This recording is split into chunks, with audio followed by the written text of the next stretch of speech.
बरदरानी मिल्लत इस्लामी अस्सलामु अलैकुम व रहमतुल्लाहि व बरकातुहू।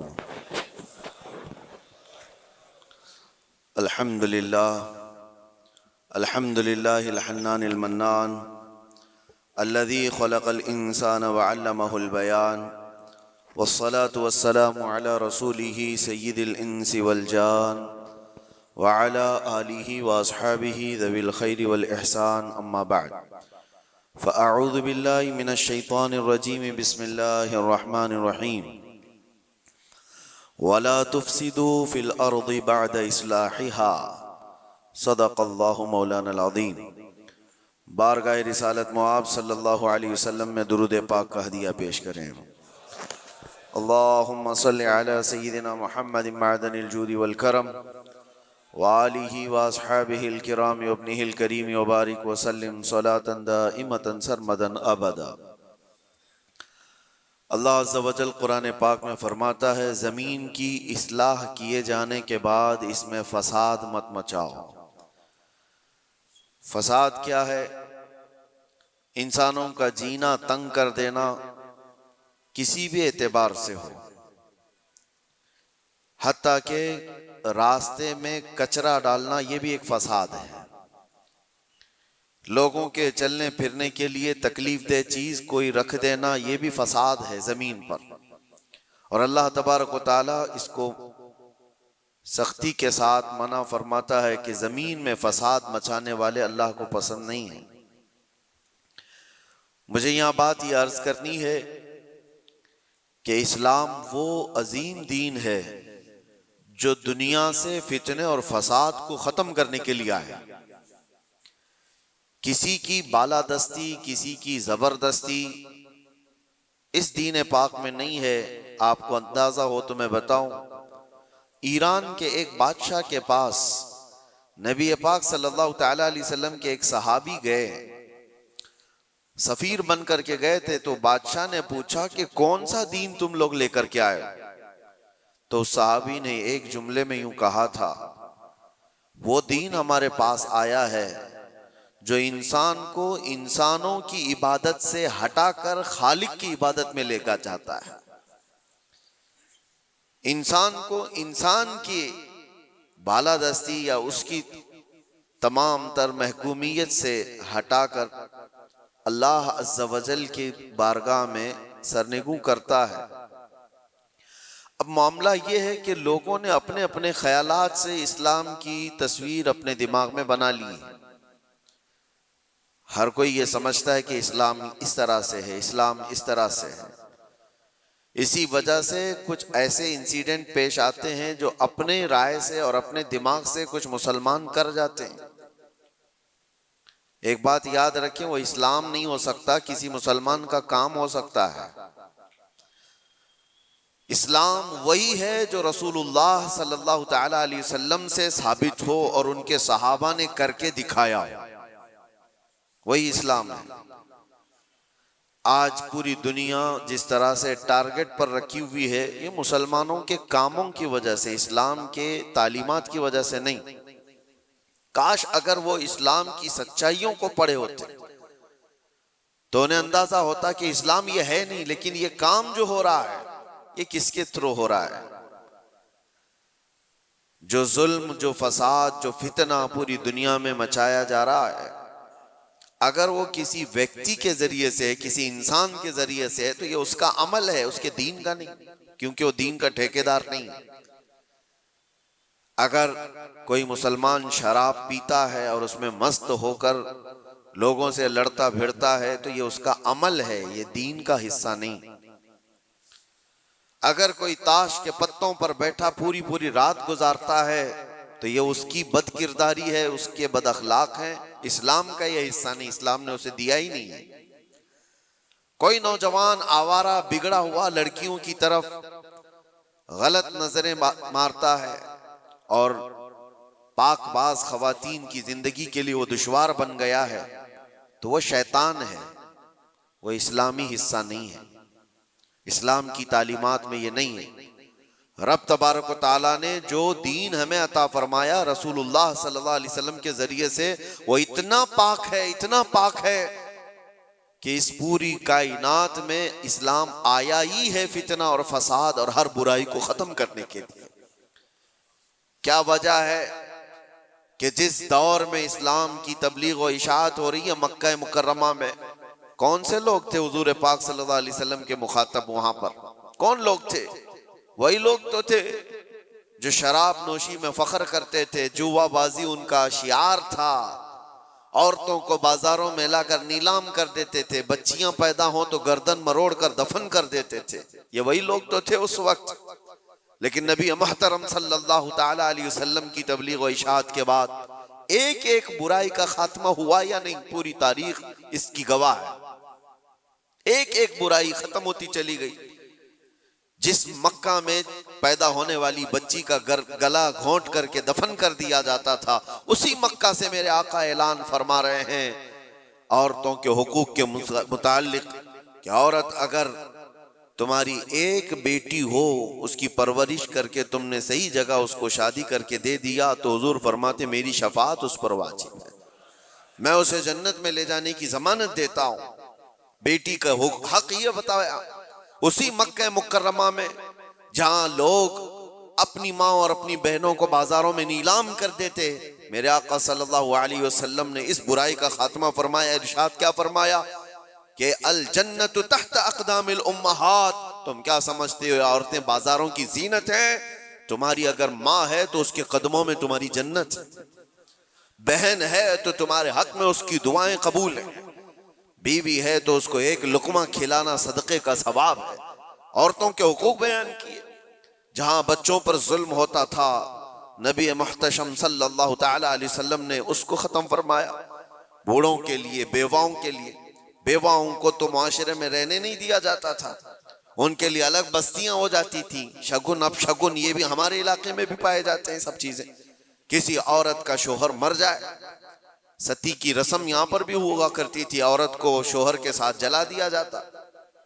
मगर नबी करम सल्लल्लाहु ताला अलैहि वसल्लम ने बेवा औरत के हुकूक को सिर्फ बढ़ाया नहीं, आपने जितने निकाह फरमाए सिवाय उम्मुल मोमिनीन आयशा सिद्दीका के, ये सारी बीवियां आपकी बेवा ही हैं। बेवा को हुजूर सल्लल्लाहु अलैहि वसल्लम ने बेवा हैं या मुतल्लका हैं, हुजूर पाक सल्लल्लाहु अलैहि वसल्लम ने अपने हरम की जीनत बनाई, बल्कि करोड़ों मोमिनों की उनको मां का दर्जा अता फरमाया। एक एक बुराई का खात्मा करने के लिए इस्लाम इस रोए जमीन पर आया। लेकिन अफसोस ये है मेरे अजीजों, हालात इस तरह करवट ले चुके। बहुत पहले एक शायर ने कहा था बारगाह मुस्तफ़ा सल्लल्लाहु अलैहि वसल्लम में अर्ज करते हुए, ए खासान रसूल वक्त दुआ है, उम्मत पे तेरे वक्त अजब आके पड़ा है। जो दीन निकला था अपने देश से, अपने वतन से, आज वो परदेश में गरीबुल गुरबा है।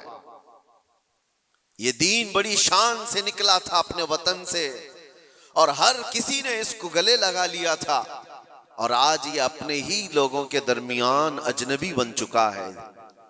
ये दीन इस्लाम अपने ही लोगों के बीच में अजनबी बना हुआ है।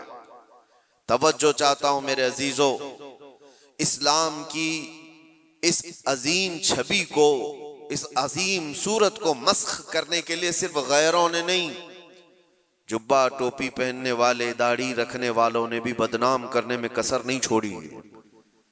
आज हिंदुस्तान ही नहीं पूरी दुनिया जिन मजाहिर को देख करके खौफजदा होती, जिसको दहशत गर्दी कहा जाता है। दहशत ये एक वर्ड है, दहशत डर को कहते हैं, खौफ पैदा करना।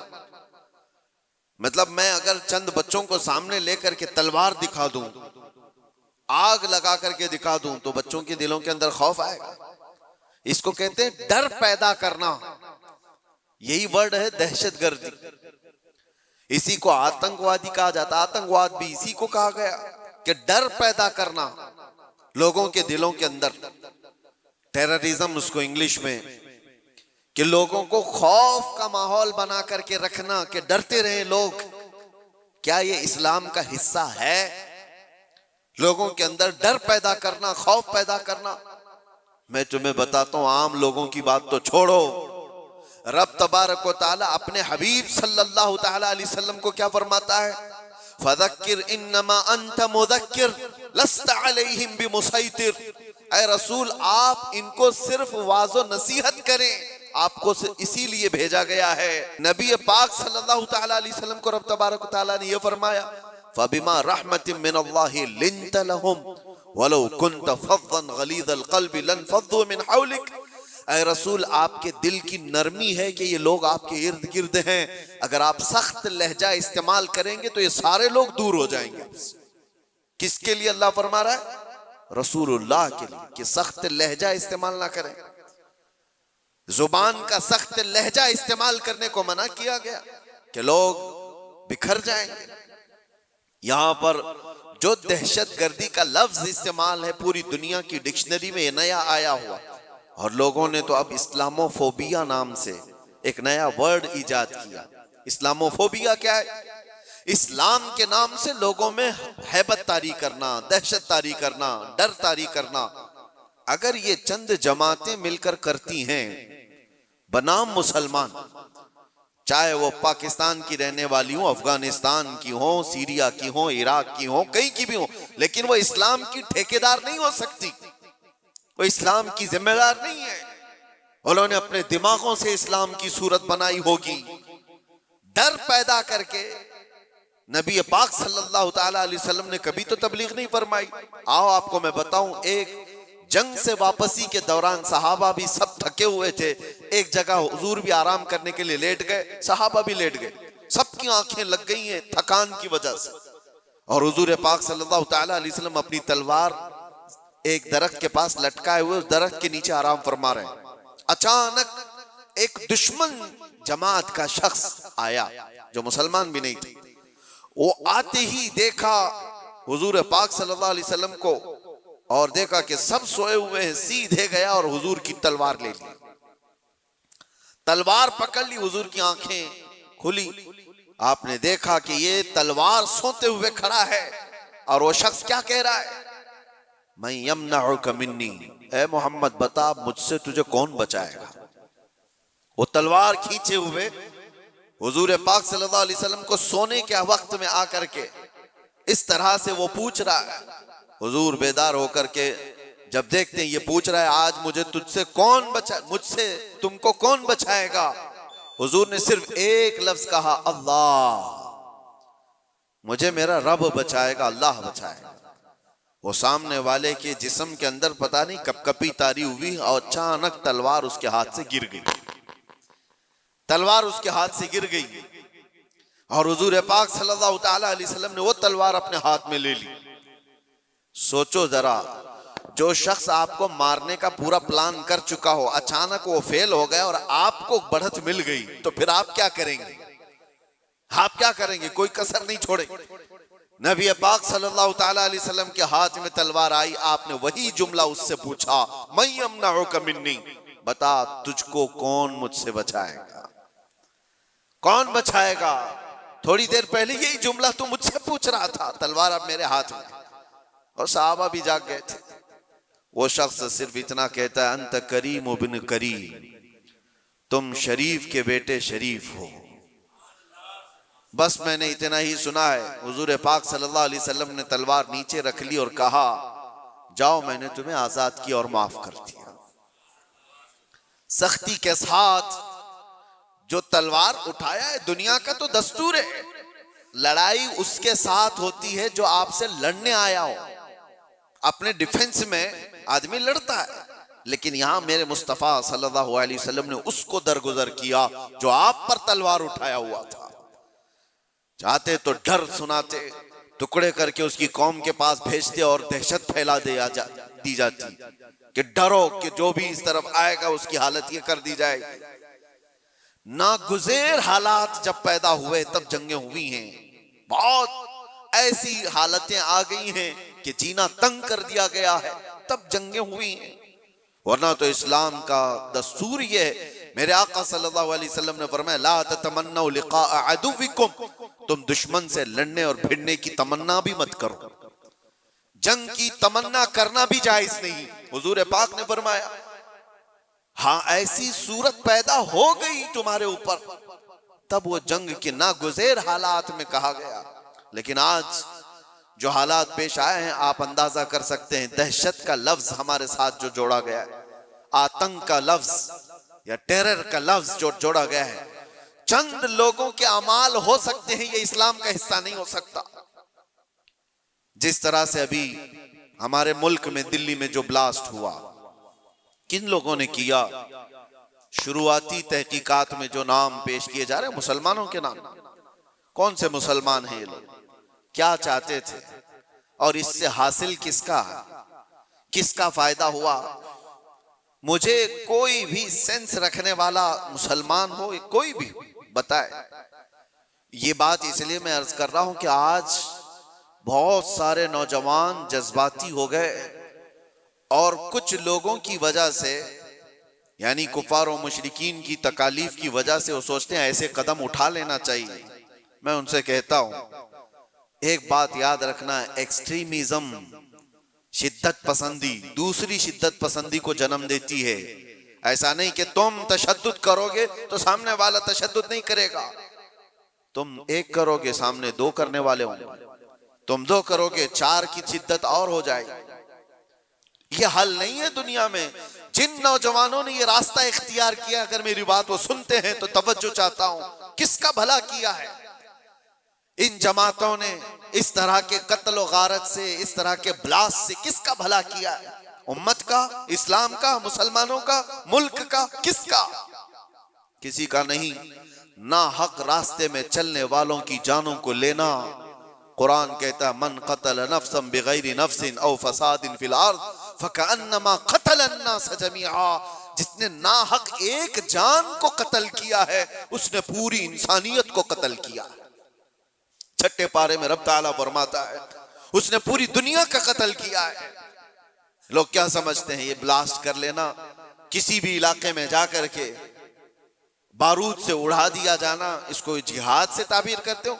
जिहाद की वो जो आला और पाकीज़ा सूरत है उसको मस्ख करते हैं, उसको लोगों के दरमियान बुरी शक्ल पेश करने के लिए। मैंने तो कभी आज तक ये महसूस भी नहीं किया। इराक के भी बहुत सारे सफर किए। चंद सालों पहले पूरी दुनिया में ISIS ने अपनी दहशत पैदा करके रखी थी। क्या थी ये जमात? कभी भी करीब से देखने वाला और पढ़ने वाला समझ सकता था, इस्लाम की बूबास भी इन्हें नहीं लगी। जो 12 साल की, 13 साल की लड़कियों को इराक की मंडियों में ले जाकर के बेचते हो, छोटी लड़कियों को, वहां के हालात हमें पता है, और उनकी तरबियत ऐसे करना, पूरा पेट्रोल की चोरी करना, दुनिया में बेचना, और ये कत्ल गारत और ये जो फसाद मचाया था, इस फसाद का नाम इस्लाम हो ही नहीं सकता। और इसीलिए मैंने सबसे पहले आयत क्या पढ़ी, वला तुफसिदू फिल अर्दि बअद इस्लाहिहा। रब ताला फरमाता है, इस पूरी जमीन पर कहीं फसाद मत मचाओ इसकी इस्लाह किए जाने के बाद। अरे मियां, यहां कचरा डालने की इजाजत नहीं है, तुम खून बहाने की बात करते हो। हाँ, मोहम्मद अरबी सल्लल्लाहु तआला अलैहि वसल्लम का वफादार जो होगा, अरे शेर तो मैदानों में लड़े जाते हैं, मुकाबला होगा तो मैदानों में मुकाबला होता है। यूं नहीं होता कि ना हक कोई भी रास्ता चलने वाले की जान ले ली जाए और उसको कहा जाए कि ये जिहाद है, ये जंग है, ये बदला है, ये इंतकाम है। हरगिज नहीं। मैं सख्त मजम्मत करता हूं ऐसे तमाम गतिविधियों का। कोई भी नौजवान इस तरह की हरकतों में मुलव्विस होता है तो जानते हैं इसका नुकसान कितना लंबा होता है, कितना लंबा नुकसान होता है। उन जालिमों ने जो कुछ भी किया, चंद महीनों पहले कश्मीर में जो हुआ था, पहलगाम में चुन चुन करके जिन लोगों को मार दिया गया था, वो जो सैरो सियाहत के लिए गए थे, वो किसके दुश्मन थे? किसके दुश्मन थे? जिनको उन्होंने पकड़ पकड़ करके नाम पूछ करके मारा, वो किसके दुश्मन थे? क्या इस्लाम के दुश्मन थे, मुसलमानों के दुश्मन थे, या तुम्हारे कुरान हदीस किसी की दुश्मनी की थी जिनको पकड़ के मारा गया? क्या इस्लाम में इस बात की इजाजत है कि कहीं पर भी कोई घूमने आए और उसको मार दिया जाए? उन जालिम कुत्तों ने जिन लोगों को मारा, उसके बाद जो दहशत फैलाने की कोशिश की, उसका असर क्या होता है दुनिया में और दूसरी जगहों पर? गैर मुस्लिमों के पास यही मैसेज जाता है कि ये इस तरह तन्हा पाकर कहीं पे भी कत्ल कर सकते हैं। पूरे मुसलमानों को उन्होंने खतरे में डाला। आज जो हुआ इसका भी असर वही होगा जो 9/11 के बाद हुआ था। आपको पता है 2001 में अमेरिका के अंदर जो बिल्डिंगें गिरा दी गई थी जिसमें 3000 लोग करीब मारे गए थे, वर्ल्ड ट्रेड सेंटर पर जो हमले हुए थे, उसकी तहकीकात हुई। उसके बाद फिर कई सालों के बाद अफगानिस्तान से जिम्मेदारी कबूल की एक जमात ने कि इसको हमने किया, लेकिन उसका असर क्या हुआ जानते हैं? तकरीबन 11-12 साल तक उस शहर में ऐसे हालात हो गए थे कि मुसलमानों का जीना तंग हो गया था। कोई देखना नहीं चाहता था किया किसने, लेकिन कसूर भर कौन रहा है। इसलिए मेरे अजीजों, कोई एक नौजवान अगर ऐसी हरकत करता है, अभी जैसे तहकीकात में ये बात आती है कि ये डॉक्टर पेशे से ताल्लुक रखने वाले लोग थे, शुरुआती तहकीकात ये बता रही है कितना अजीम पेशा था जिसको इख्तियार किया गया। ये बातें मैं इसलिए कह रहा हूं कि बहुत सारी जगहों पर हो सकता है कि पॉलिटिकल बनाया गया हुआ कई जगहों पर होता है, लेकिन मैं ये जानता हूं ये चीजें जो ये हरकतें हुई हैं, रियल कुछ लोग इसमें मुलव्विस होते हैं, क्योंकि जेलों में मैंने देखा है पुलिस एटीएस सबको यूं ही उठा करके नहीं भर देती, इनके हालात होते हैं, हमने खुद देखा है, इनसे बात भी किया है। एक बात मैं आपको बता देता हूं, पुलिस से तो वो अपना जुर्म छुपा सकता है, कैदियों में आपस में तो अपना जुर्म बताता ही है क्या क्या किया था। हमें पता है क्या क्या प्लानिंग किए जाते थे। पहले हम भी यही समझते थे कि ये सारा का सारा फेक होता है, मुसलमानों को फंसाने के लिए किया जाता है। नहीं, सब फेक नहीं होता, कुछ मुलव्विस होते हैं, प्लानिंग में इस तरह के शरीक होते हैं। अब मैं नहीं जानता कि वो किस तरह के मुसलमान हैं जो इन चीजों में मुलव्विस हो जाते हैं, उनको कौन डाइवर्ट करता है, कौन फंडिंग करता है। ये सब हुकूमत के और डिपार्टमेंट के काम है कि इन लोगों को अमन को नुकसान पहुंचाने वाली ऐसी हर चीज को वो रोकें। इसका असर अब क्या होगा? क्या हमारे बच्चे जो डॉक्टर बनना चाहते हैं वो किसी भी कॉलेज या यूनिवर्सिटी में जाएं तो क्या उनको शक की नजर से नहीं देखा जाएगा? ये भी डॉक्टर बनकर के कहीं ऐसा ब्लास्ट तो नहीं करना चाहता है?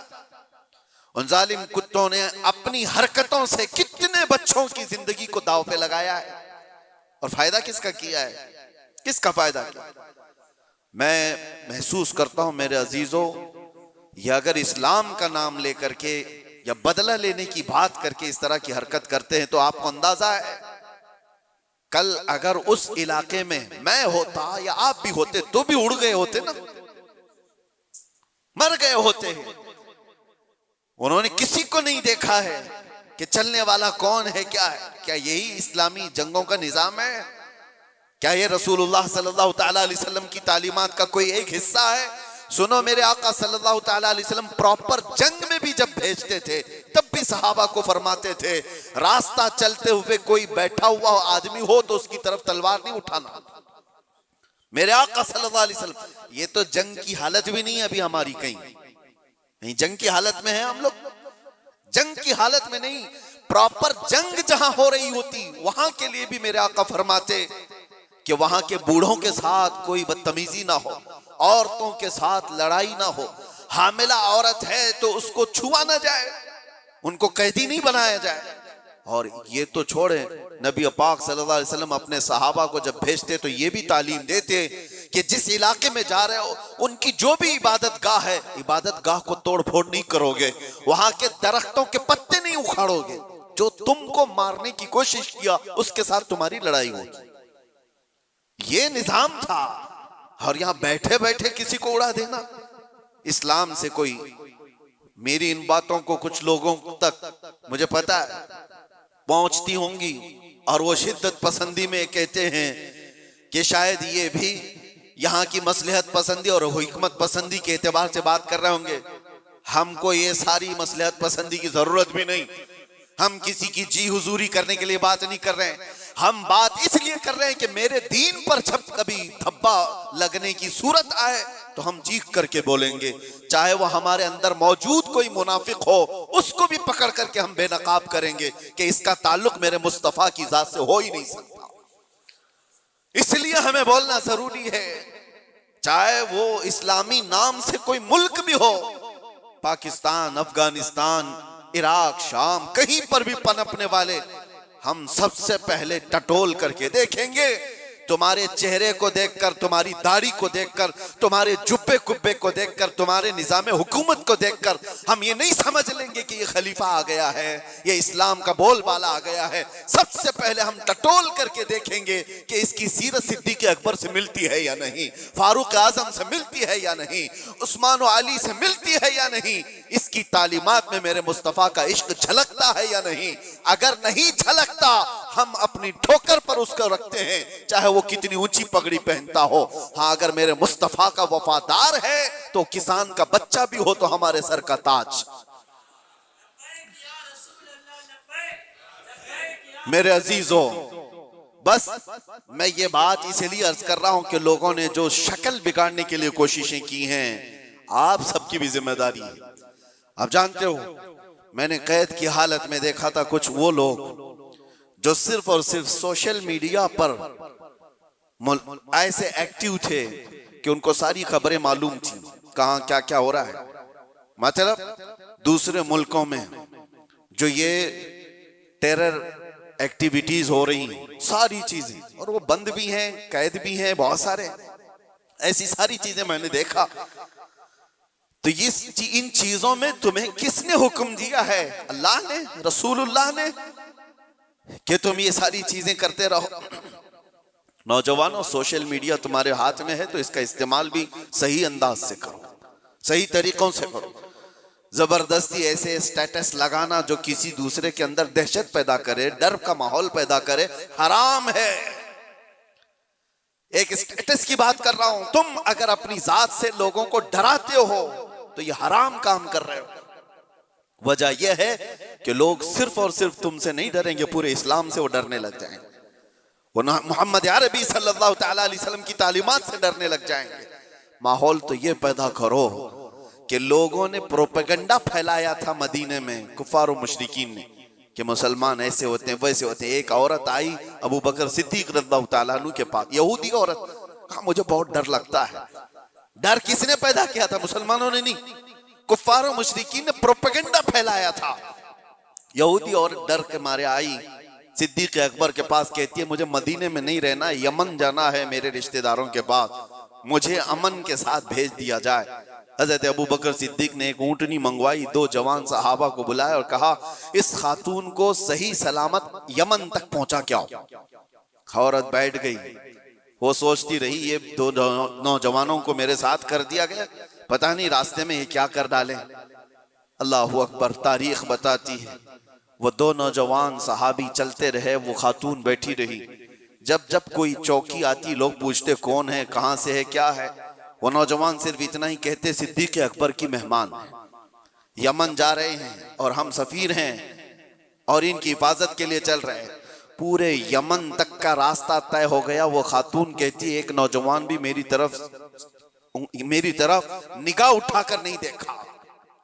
सही सलामत पहुंचने के बाद वो खातून अपने रिश्तेदारों को जमा करती है और कहती है मैं तो डर के मारे मदीने से भाग कर आई थी, मुझे खबरें इसी फैलाई गई थी, मुझे डर था, एक दहशत का माहौल था, मैं अपने रिश्तेदारों में आई थी, लेकिन सबसे मैं ये ऐलान करती हूं कि मैं वापस मदीने जा रही हूं, इसलिए कि उससे ज्यादा अमन मुझे और कहीं नहीं लगता जो मेरी इज्जत की हिफाजत करे। ये माहौल पैदा करो नौजवानों, माहौल तो ये पैदा करो कि लोग तुम्हारा इस्तकबाल करें। आज लोग तुम्हें अपने मोहल्ले में घर देने से डरे नहीं कि इनको घर देंगे तो पता नहीं ये क्या कर डालेगा, गंदगी कर डालेगा, घूर घूर करके लोगों को परेशान कर डालेगा। ये तो दहशत पैदा करने वाला माहौल है। क्यों नहीं दिया जाता? डर का माहौल पैदा करने की बजाय अमन का माहौल ऐसा पैदा करें, मोहब्बत का माहौल ऐसा पैदा करो कि लोग तुम्हारा इस्तकबाल करें। आपको पता है 19 साल के मोहम्मद बिन कासिम को हिंदुस्तान में जब वो पहले कदम रखा था, अपने इलाके के इलाके दिए थे और कहा था ऐ नौजवान तू अपनी हुकूमत चला, हम तेरे पीछे चलने को तैयार हैं। अखलाक देखा था, किरदार देखा था, औरतों की हिफाजत करने वाले जवान को देखा था तो दुनिया कदमों में थी। अखलाक वो पैदा करो, दहशत का माहौल नहीं, डर का माहौल नहीं। मैं सख्त तरीन जुमलों से मजम्मत करता हूं इस तरह के हमलों का। और जाहिर सी बात है, हम जिस मुल्क में रह रहे हैं मेरे अजीजों, दर्द हमें इस बात का भी होता है, हम अपने मुल्क में कचरा भी नहीं फेंकना चाहते, तो ना हक बिरादराने वतन चाहे वो कोई भी हो, उनकी जान लेने की इजाजत कैसे दी जा सकती है? क्या ये मेरे मुल्क जहां मैं रह रहा हूं, आप रह रहे हैं, उसकी इज्जत पर खतरा नहीं है? उसकी हिफाजत, उसकी सिक्योरिटी पर खतरा नहीं है? और सिर्फ मुल्क में रहने वालों के अंदर दहशत नहीं पैदा हुई है, पूरी दुनिया में जहां ये मैसेज जाएगा, लोग जो आने वाले होंगे वो डर जाएंगे, पता नहीं इनके यहां ऐसे हालात। तो क्या ये मुल्क की छवि को बर्बाद खराब करने की कोशिश नहीं? कितनी एक काम से उन जालिमों ने अपने खानदान को जोखिम में डाला, अपने रिश्तेदारों को, अपने वतन को, अपने दीन को, और जहां वो पढ़ते थे वो सब जगह को, सबको खतरे में डाला है और बर्बाद किया है एक अमल ने। इसीलिए कुरान ने क्या कहा, ना हक किसी एक की जान लेने का मतलब है पूरी दुनिया की कत्ल करने के बराबर, और किया उन्होंने इंसानियत के कत्ल के बराबर है। अल्लाह ताला ऐसी गतिविधियों में मुलव्विस रहने वाले मुनाफिकों से हमारी हिफाजत फरमाए। मैं दुआ करता हूं और गुजारिश भी यही करता हूं हर नौजवान को कि इस तरह मैं दरमियानी रास्ता इख्तियार करूं, मुदाहनत भी नहीं कि दीन को छोड़ करके चापलूसी करने के लिए कुछ लोगों की तलवार चाटने के काम किया जाए, उनको राजी करने के काम किया जाए, मैं इस बात का कायल नहीं हूं। लेकिन यह बात भी जरूर कहूंगा कि ऐसे शिद्दत पसंद कोई तहरीक हो, कोई तंजीम हो, कोई ऐसी गतिविधियां हो रही हो, उनसे तुम्हारा कोई ताल्लुक ना रहे, उनके दरमियान। हाँ, आपको अपने नबी पाक की मोहब्बत पर भरोसा है या नहीं? मेरे नबी पाक सल्लल्लाहु अलैहि वसल्लम से जो इश्क है, मुझे कामिल भरोसा है, मैं तन्हा भी मैदान में रहूंगा, मेरे नबी की मदद आएगी, रब तबारक तआला की मदद होगी। जब हमें ये यकीन है अल्लाह हमारे साथ है, रसूलुल्लाह की मोहब्बत हमारे साथ है, हमारा चलना फिरना ही रास्ते में काफी हो जाया करता है। इसीलिए मेरे अजीजों, मोहब्बत रसूल पर भरोसा रखो, अल्लाह की जात पर यकीन रखो, हालात यूं ही अच्छे हो जाएंगे। अल्लाह करीम हम सबको इस मुल्क के अमन व अमान अता फरमाए, और बरकतों वाला और खुशहाली वाला, अमन व अमान वाला मुल्क हमें अता फरमाए। जालिमों के जुल्म से और नजर बद से अल्लाह ताला हम सब की हिफाजत फरमाए, और मोमिनीन के दरमियान, हमारी जमात के दरमियान जो छुपे हुए गद्दार मुनाफिकीन हैं, अल्लाह तबारक व तआला उनको बेनकाब फरमाए और उनको कैफरे किरदार तक पहुंचाए। व आखिरु दावाना अनिल हम्दुलिल्लाहि रब्बिल आलमीन। अस्सलामु अलैकुम।